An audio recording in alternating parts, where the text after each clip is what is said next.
President Trump is calling for a ban on diversity, equity, and inclusion initiatives in the federal government and supported by the government. Tonight, those in our state fighting to solve the Black maternal and infant mortality crisis are speaking out. WRAL has reported on the disparate outcomes between Black and white mothers and many efforts to solve it. A health advocate telling me federal funding helps them keep mothers and their babies alive. It's been less than 48 hours since a Trump administration directive ordering a freeze on billions in federal aid shocked the nonprofit world. Do you need federal money to make that work possible? All of our research, and I say our, and I mean anybody that's working in a nonprofit space, relies on government funding. Michaela Penix is a longtime public health advocate and adjunct professor at North Carolina Central University.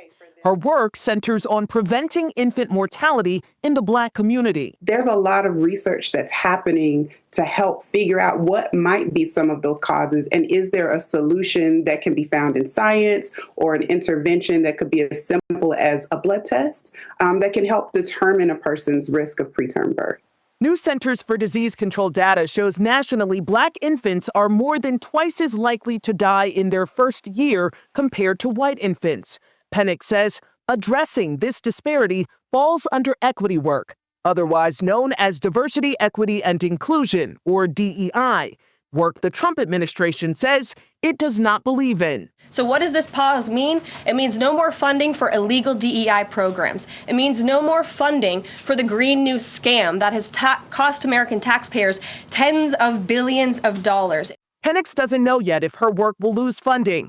As she waits, she says she and others in her field will be strategizing how to survive. And I don't know that anyone has really thought through the ripple effects of such an immediate action and how it impacts everyone, even our most vulnerable citizens who are those little babies in the NICU.